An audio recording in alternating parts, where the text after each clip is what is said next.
نحمده ونصلي على رسوله الكريم وعلى آله وصحبه أجمعين.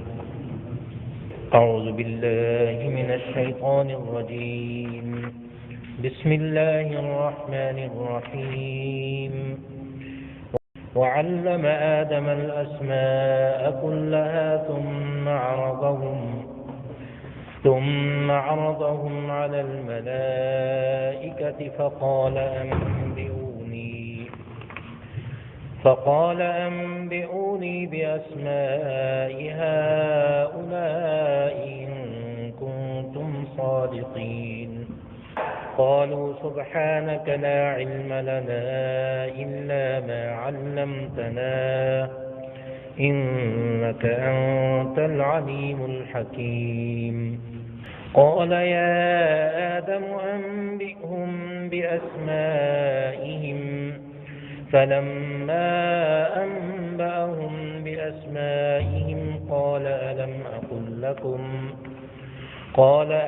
أقل لكم إني أعلم غيب السماوات والأرض وأعلم ما تبدون وما كنتم تكتمون. صدق اللہ العظیم. وعلم واو کا معنی اور، علم اس نے سکھایا، آدم علیہ السلام، الاسماء نام. یہ اسم کی جمع ہے. اسم پہلے ہم نے پڑھا بھی ہے اور اردو میں بھی اسم استعمال ہوتا ہے. اسم نام کو کہتے ہیں اور اسماء اس کی جمع ہے. کلھا سب کے سب. کل لفظ جو ہے وہ اردو میں بھی استعمال ہوتا ہے. ہا کا معنی ہوتا ہے وہ، یعنی وہ سب کے سب. ثم پھر، عرض اس نے پیش کیا. عرض ہم دو لفظوں کا مجموعہ ہے. عرض اس نے پیش کیا، ہم ان کو. تو عرض کا بنیادی معنی جو ہے وہ پیش کرنا ہوتا ہے. جو ہم درخواست وغیرہ لکھتے ہیں تو اس کو کیا کہتے ہیں؟ عرضی. عرضی کیا ہوتا ہے؟ یعنی بندہ اپنے دل کی بات پیش کر رہا ہوتا ہے کہ میں کیا چاہتا ہوں. اعلیٰ کا معنی پر. الملائکہ، الملائکہ کیا معنی ہے؟ فرشتے. کس کی جمع ہے؟ ملک کی. ملک، ایک ملک ہوتا ہے، ایک ملک ہوتا ہے. ملک جو ہوتا ہے وہ بادشاہ ہوتا ہے اور ملک فرشتہ ہوتا ہے. خبر زیر کا فرق ہے. اور یہ جو کاسٹ ہوتی ہے نا، ملک صاحب جو ہم کہتے ہیں، وہ اصل میں ملک ہے، اصل میں ملک نہیں ہے. فقال، فا کا معنی تو، قال اس نے کہا. انبئونی دو لفظوں کا مجموعہ ہے. انبئو اس کا معنی ہے خبر دو. جنرل ضیاء صاحب کے دور میں خبریں جو عربی میں شروع ہوئی تھیں اس کے شروع میں کیا کہتے ہیں؟ الانباء. الانباء خبریں. انبئو تم سب خبر دو، نی مجھے. بے کا معنی ساتھ، اور اسماء کا پھر معنی کیا ہوگا؟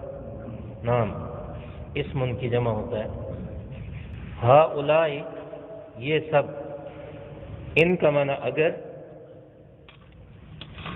کنتم تم ہو. کہیں کہیں اس کا معنی تم تھے بھی ہوتا ہے لیکن یہاں نہیں ہے. صادقین سچے. قالوا انہوں نے کہا. سبحان کا دو لفظوں کا مجموعہ ہے. سبحان کا معنی پاکی، کا معنی تیری.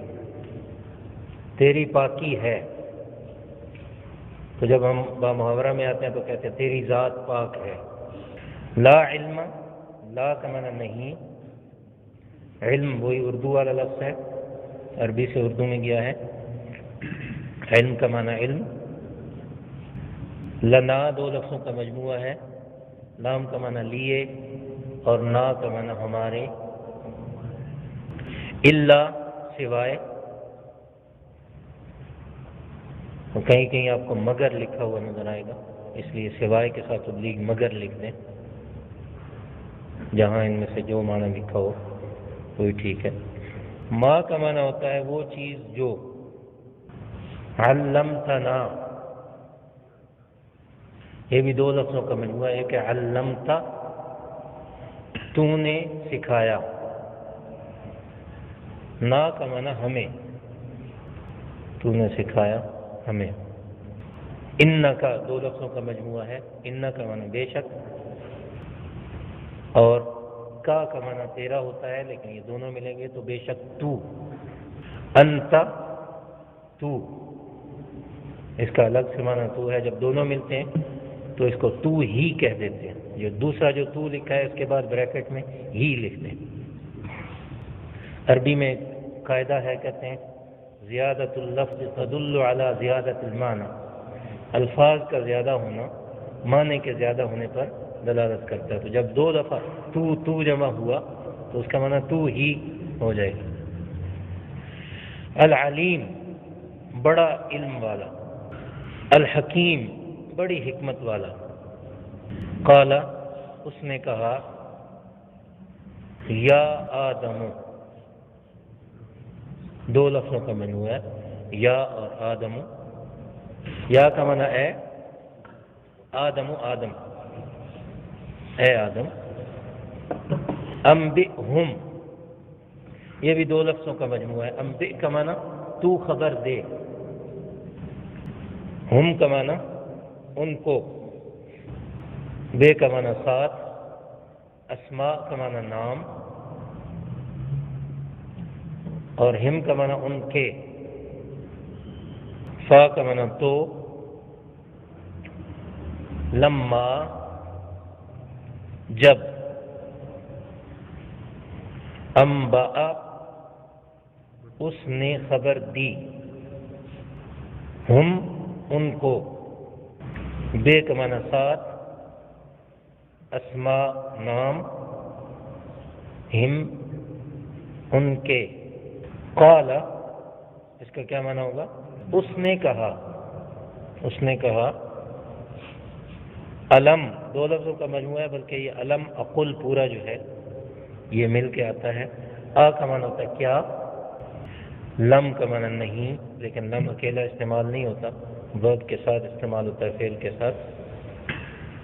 لم کا معنی نہیں، اقل میں نے کہا، لکم جو ہے وہ دو لفظوں کا مجموعہ ہے، لام کا معنی لیے اور کم کا معنی تمہارے۔ انی یہ پھر دو لفظوں کا مجموعہ ہے، انا کا معنی بے شک اور یا لگے گی ساتھ تو میں، انی بے شک میں، اعلم میں جانتا ہوں، عالم اکیلا جہاں بھی استعمال ہوگا اس کا پورا معنی میں جانتا ہوں۔ تو چونکہ یہ ہم لغوی معنی بتا رہے ہیں، لفظی معنی، اس لیے الگ الگ معنی ہوگا۔ غیبہ چھپی ہوئی چیزیں، غائب اسی سے نکلا، غائب ہو گیا، چھپ گیا۔ السماوات آسمان، یہ سما ان کی جمع ہے، سما ان جو پہلے ہم نے پڑھا تھا، ثم استوى الى السماء، والارض میں واو کا کیا معنی ہے، اور ارض کا معنی زمین، ٹھیک ہے جی۔ پھر واو کا کیا معنی ہے، اعلم میں جانتا ہوں، ما کا معنی وہ چیز جو، وہ چیز جو، تبدون تم ظاہر کرتے ہو، و اور ما وہ چیز جو، کنتم تم ہو، تکتمون تم چھپاتے ہو۔ یہ لفظی معنی ہو گیا۔ اب اس کے ترجمے کی طرف آتے ہیں۔ وَعَلَّمَ آدَمَ الْأَسْمَاءَ كُلَّهَا، اور انہوں نے آدم علیہ السلام کو، انہوں نے یعنی اللہ تعالیٰ نے، اور انہوں نے آدم علیہ السلام کو سب کے سب نام سکھا دیے۔ ثم عرضهم على الملائکۃ، پھر انہیں فرشتوں کے سامنے پیش کیا، فقال، اور کہا، انبئونی باسماء ہؤلاء، مجھے ان سب کے ناموں کے بارے میں بتاؤ، مجھے ان سب کے ناموں کے بارے میں بتاؤ، ان کنتم صادقین، اگر تم سچے ہو۔ قالوا سبحانک لا علم لنا الا ما علمتنا، انہوں نے کہا تیری ذات پاک ہے، ہمیں تو اس کے سوا کچھ علم نہیں جو آپ نے ہمیں سکھا دیا ہے، جو آپ نے ہمیں سکھا دیا ہے۔ انک انت العلیم الحکیم، بے شک آپ ہی بڑے علم والے اور بڑے حکمت والے ہیں۔ قال، اللہ تعالیٰ نے فرمایا، یا آدم، اے آدم، انبئہم باسمائہم، آپ ان کو ان کے نام بتلا دیجئے، بتلا دیجئے۔ فلما انبأہم باسمائہم، تو جب انہوں نے انہیں ان کے نام بتا دیے، تو اللہ تعالیٰ نے فرمایا،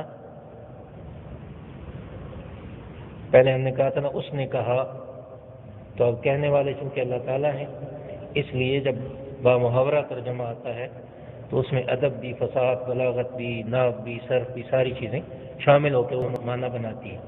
تو اللہ تعالیٰ نے فرمایا، الم اقل لکم، کیا میں نے تمہیں کہا نہیں تھا، کیا میں نے تمہیں کہا نہیں تھا، انی اعلم غیب السماوات والارض، کہ میں زمین و آسمان کی چھپی ہوئی چیزوں کو جانتا ہوں، چھپی ہوئی چیزوں کو جانتا ہوں، وَأَعْلَمُ مَا تُبْدُونَ وَمَا كُنْتُمْ تَكْتُمُونَ، اور جو تم ظاہر کرتے ہو اسے بھی جانتا ہوں، اور جو تم چھپاتے ہو اسے بھی۔ یہ بات تھی حضرت آدم علیہ السلام کی پیدائش کے وقت کی۔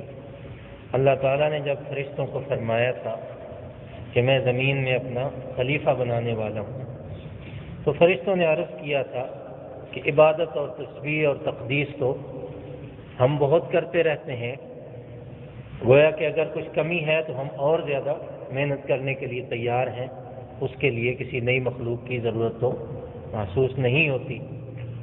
تو تسبیح اور تقدیس میں فرق یہ ہوتا ہے کہ تسبیح اللہ تعالیٰ کی پاکی بیان کرنا عمل کے ذریعے، اور تقدیس کا معنی ہوتا ہے عقیدے میں اللہ تعالیٰ کی پاکی رکھنا، اس کے ساتھ کسی شریک کا عقیدہ نہ رکھنا۔ تو انہوں نے دونوں باتیں بتائیں کہ ہم اندر سے بھی صاف ہیں اور عمل کے لحاظ سے بھی صاف ہیں، اور ہر وقت آپ کی عبادت اور اطاعت میں لگے ہوئے ہیں۔ یہ جو نئی مخلوق بن رہی ہے زمین سے اور زمین کے لیے بن رہی ہے، زمین میں پہلے جنات بھی بستے ہیں، فسادات کرتے ہیں، پھر اس کو آپ خلیفہ بھی بنا رہے ہیں۔ خلیفہ سے محسوس ہوتا ہے کہ وہاں جھگڑے بھی ہوں گے، وہاں لڑائیاں بھی ہوں گی، ممکن ہے قتال بھی ہوں، ممکن ہے خون بھی بہائے جائیں۔ تو اتنی لمبے چوڑے نظام کی کیا ضرورت ہے؟ ہم حاضر ہیں، ہم اور زیادہ تسبیح و تقدیس بیان کرنے کے لیے حاضر ہیں۔ تو چونکہ انسان کو بنانے کا اصل مقصد وہ اسے عبادت کروانا تو نہیں تھا، عبادت کروانا تو فرشتے جو ہیں وہ بہت زیادہ کر رہے تھے۔ اللہ تعالیٰ نے انسان کو اصل تو اس لیے بھیجا کہ تسبیح و تقدیس کے ساتھ ہماتن بندہ بن کر دکھائے اپنے اوپر اللہ کی ہدایت کو نافذ کرے اور دنیا ساری کے اوپر اللہ تعالیٰ کی ہدایت کو نافذ کرے۔ فرشتے ہدایت کو نافذ کرنے کے لیے نہیں تھے، ہدایت کا پیغام پہنچانے کے لیے تھے۔ اسی وجہ سے کہتے ہیں کہ جو خلافت چلانا ہوتا ہے، جو ملک چلانا ہوتا ہے یا جو تحریک چلانا ہوتا ہے، وہ صرف نیکی کی بنا پر نہیں ہو سکتا، اس کے لیے اور طرح کی صلاحیتیں بھی ضروری ہوتی ہیں، انتظامی صلاحیتیں اور ہوتی ہیں۔ تو انسان کو اللہ تبارک و تعالیٰ نے انتظامی صلاحیتیں دے کر بھیجا، پھر اس کی آزمائش بھی ہوئی۔ آج کی آیتوں میں اس کی آزمائش بتلائی جا رہی ہے۔ اللہ تبارک و تعالیٰ نے ارشاد فرمایا کہ ہم نے آدم علیہ السلام کو تمام کے تمام نام سکھا دیے۔ تو اس سے بعض لوگ یہ سمجھ سکتے ہیں کہ اللہ تعالیٰ نے پہلے نام سکھا دیے تو فرشتوں سے امتحان لینے کی تو ضرورت بھی نہیں تھی، پھر فرشتوں سے امتحان لینے کا کیا مطلب ہوا؟ تو یہ مطلب نہیں کہ جیسے کوئی استاد کسی ایک طالب علم کو ایک طرف ہو کے تو بتا دے کہ یہ کچھ امتحان میں آ رہا ہے اور دوسروں کو نہ بتائے اور پیپر بنا کے دے دے، تو جس طالب علم کو بتا دیا تھا وہ تو ضروری اس میں پاس ہو جائے گا یا اچھے نمبر لے جائے گا۔ اللہ تبارک و تعالیٰ سے تو یہ کبھی بھی امید یا توقع نہیں رکھی جا سکتی، اس کی ذات تو پاک ہے، ایسا سوچا نہیں جا سکتا۔ تو پھر اس کا کیا مطلب ہوا؟ وَعَلَّمَ آدَمَ الْأَسْمَاءَ كُلَّهَا، اور آدم علیہ السلام کو اللہ تعالیٰ نے سارے کے سارے نام سکھا دیے۔ اس کا مطلب یہ تھا کہ آدم کی جبلت میں، سرشت میں، ان کی فطرت میں، ان کے مزاج میں اللہ تبارک و تعالیٰ نے چیزوں کو پہچاننا، ان کے اثرات کی چھان پٹک کرنا، ان کی تحقیق کرنا اور ہر چیز کے نتیجے تک پہنچنا، اس کے استعمال کے طریقے سیکھنا، یہ اللہ تعالیٰ نے ان کی جبلت کے اندر رکھ دیا تھا۔ یہی وجہ ہے کہ جب ملائکہ کے سامنے وہ چیزیں لائی گئیں تو ان کا تو کوئی دنیا کی چیزوں سے تعلق ہی نہیں تھا، تو ان کو کچھ پتہ ہی نہ چل سکا کہ یہ کیا چیزیں۔ ان کا کام کیا ہے؟ لا یعصون اللہ ما امرہم ویفعلون ما یؤمرون، سبحان اللہ، الحمدللہ، لا الہ الا اللہ، اور جس طرف اللہ پاک بھیجتے ہیں اس طرف جا رہے ہیں اور وہاں سے آ رہے ہیں۔ خود کچھ سوچنا، خود اپنی مرضی سے کوئی کام کرنا، وہ تو ان کی جبلت میں ہی نہیں ہے۔ انسان کی جبلت میں کیا ہے کہ وہ ہر چیز کو سوچتا ہے، ہر چیز کو دیکھتا ہے، اس کے اثرات ڈھونڈتا ہے۔ ہم دیکھتے نہیں کہ حکیم صاحبان جو ہے وہ گھسے ہوئے ہوتے ہیں، کہاں؟ پہاڑوں میں جا کے گھستے ہیں۔ یہ بوٹی ہے، اس کا کیا اثر ہوگا، یہ بوٹی ہے، اس کا کیا اثر ہوگا۔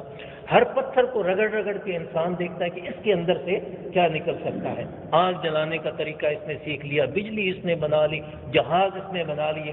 فرشتوں نے تو ان میں سے کوئی چیز نہیں بنائی، یہ تو ان کا کام ہی نہیں ہے، اس کے لیے اللہ تعالیٰ نے ان کو پیدا ہی نہیں فرمایا۔ تو تعلیم اسماء جو ہے وہ اس طرح ہرگز نہیں تھا کہ آدم علیہ السلام کو بلا کے کان میں کہہ دیا ہو کہ فلاں فلاں چیزیں ہیں، یاد رکھنا، اب میں دیکھو فرشتوں سے جتواتا ہوں تمہیں۔ نہیں نہیں، ایسی بات نہیں تھی۔ فرشتوں کو یہ بتانا مقصود تھا کہ آدم کی پیدائش کا مقصود اور ہے، آپ کی پیدائش کا مقصود اور ہے، آپ خواہ مخواہ پریشان ہو رہے ہیں، اس سے میں نے ایک بہت بڑا کام لینا ہے، دنیا کے اندر اپنی ہدایت کو نافذ کروانا ہے، اس لیے میں نے اس کے مزاج کے اندر یہ رکھ دیا ہے کہ جو کچھ بھی اس کے سامنے آئے گا اس کا یہ نام بھی رکھے گا، اس کے اثر کو بھی پہچانے گا، اس کے استعمال کو بھی سیکھے گا، پھر اس کو استعمال بھی کرے گا۔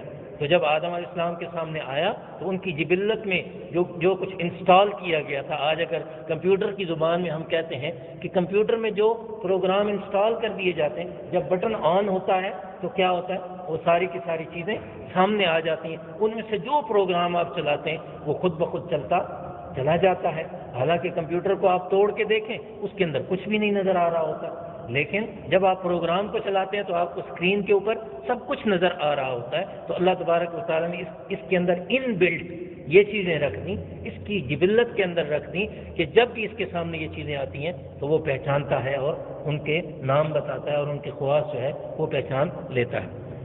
تو آدم علیہ السلام نے بھی اسی طرح بتا دیے۔ اب جب انہوں نے یہ دیکھ لیا تو کہنے لگے سبحانک لا علم لنا الا ما علمتنا، آپ کی ذات پاک ہے، ہمارے پاس تو کوئی علم نہیں سوائے اس کے جو آپ نے ہمیں سکھایا ہے۔ تو ہمیں جہاں تک محدود رکھا ہم وہاں تک محدود ہیں۔